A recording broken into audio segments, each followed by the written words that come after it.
Hello, 6th grade.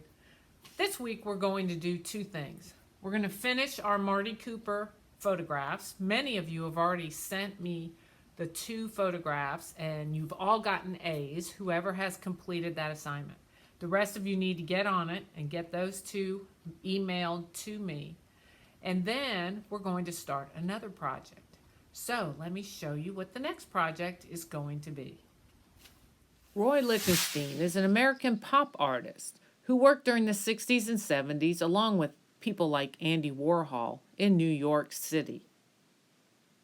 He used images from comic strips and advertisements, and his style mimics the crude painting process of newspaper and reproduction. Roy Liechtenstein went on to create more than 5,000 paintings, prints, drawings, sculptures, murals, and other objects. He studied art and music throughout school. He was drafted in 1943 and sent to Europe, where he served in France in the infantry. When he came back from the war, then he completed his college degree with a Bachelor in Fine Arts, and he was even asked to join the faculty at that university. Liechtenstein married Isabel, and she ran an art gallery, and they had 2 children.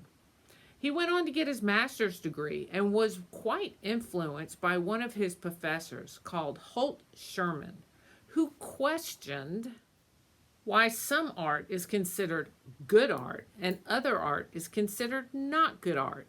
Liechtenstein also began to teach Sherman's method on how to organize and unify a composition. We're going to work on compositions from this one.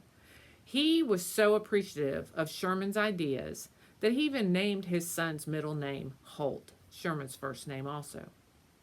Liechtenstein was fascinated by Sherman's idea of good and bad art, and he sought to challenge the art world, and especially those people who would say this is only good and this is only bad. He would work with commercial art that the artist would say not so good because it was mass produced, and he captured some of those images and thought, how can I make this so that it's a work of art? How can I change around the composition a little bit so that it is a work of art? So he sought out to find what they called the dumbest or the worst artworks, and he used those images. In this piece, we can see the mass-produced colors and technique of a comic strip. I like this because it really gives us a feeling of how big this artwork is compared to the artist. Here we see what is called Ben-Day dots, and we'll use some of those next week when we paint our drawings. Again, we get a feeling for the massive size of these paintings as Liechtenstein fills in the colors and the Ben-Day dots. Here's a painting by Van Gogh of his bedroom. But what's fun is Liechtenstein also made a picture of Van Gogh's bedroom, but in his own style. So your first step is going to be to pick a cartoon frame. Just one frame from the whole cartoon series. So you can see that these Charlie Brown ones all go together, but you're just going to pick one of those little frames in there. And it could be anything, just depending on what kind of person you want to draw. And then you're going to change it. For example, if I wanted to use this man, I could do that. Or if I wanted to use just him, I could do that. If I wanted to use just the mom and not all those toys and the child in the background, I could certainly do that. He's easy because he's all by himself anyway. So you can make any of these work the way you want to, just like Liechtenstein did. He took the comics from popular culture and then he made them his own in his artwork. So first select one comic frame. So once you select what frame you're going to use, then you need to try to figure out how you can make it look like the style of Roy Liechtenstein. It's still going to be your artwork, but it's going to be in his style, which is that cartoon style. And he loves to really crop and zoom in on his subject. So if I look at some of Liechtenstein's work, I can see how closely he has cropped in on the faces of his images. In fact, the man in this picture who is talking, all we see is the back of his ear and his shoulder over here. We don't even see a lot of him. We see more of her, and it's really cropped in close. In fact, the word bubble is on top of the image. Whereas when I look at Garfield, he's pretty far away from his word bubble, and there's tons of background in there. So I'm going to make him look more like this style as far as composition goes. So that's where these tools come in. These are called cropping L's because, of course, they look like an L. And I can take my cartoon and I can place this on top of the cartoon, and then I can take the other one and put it this way, and I can actually work this into a composition that I think will work. I think I'm going to do away with Garfield's feet a little bit. I will bring that speech bubble way, way down closer to his face. And there's my square composition right there. If you can imagine, the speech bubble will be up above his head. So once you have cropped out the excess and you have a good area you can look at to draw, then just take a little piece of tape and kind of just put it right on there so that the L's don't move anymore, and it will hold on to your picture so that you can use that composition to draw. Okay, so here's my square piece of paper, and here's my composition in a square. So you can see that there's sort of a ground line back there. Again, I'm going to draw super light, okay? Then Garfield's got his big fat belly in the middle. He's got his head kind of right there. And then I'm going to put a speech bubble right up in here. We don't see it on here, but I'm working in the style of Roy Lichtenstein, and so that's what I'm going to use. And I can always put a couple of those little bubbles down there.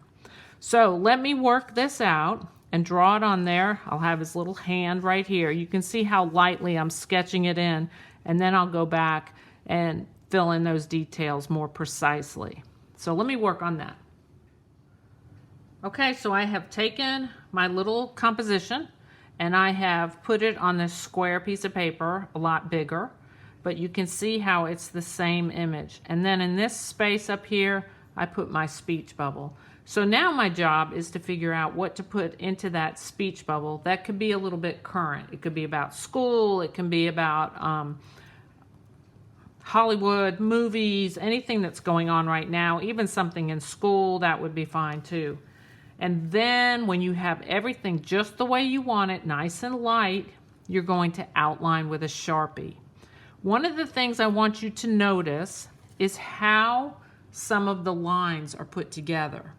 So if we look at Garfield really closely, you can see that his stripes, because he's a cat with stripes, are really made of lines. They're not solid.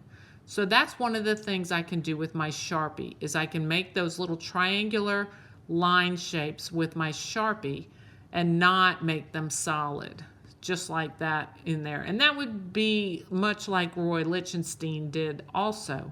So we'll talk a little bit more about that, but just outline it. We'll color it later, but we're going to talk about that later too. So right now you're working on composition and then outlining. Okay, if I look at Garfield, then I have to ask myself, he looks exhausted. So why is he exhausted, and how can I make that current to what's going on in the world today? So what I've decided is he's going to say, is coronavirus over yet? He's exhausted from dealing with coronavirus. All right, so here is Garfield, and I penciled in, is coronavirus over yet? Now, when you do your letters in a speech bubble, you want the letters to fill the bubble. Don't make these itty bitty little letters inside this big gigantic bubble. And you can also see, okay, so as I was saying before my dog decided to bark at every leaf that goes by in the front yard. If you notice, I started off with some well-spaced letters here, and then coronavirus just got all jammed up at the back. So that's why we do this stuff in pencil first. I'm going to make sure that I erase it really good and go back and space those letters out a little bit better so that they will not jam up at the end. So do it big and do it so that it fits the space neatly in pencil first, and then trace over it with your marker, okay? And there we go. Everything is filled in with the Sharpie. So now it is time to erase pencil lines.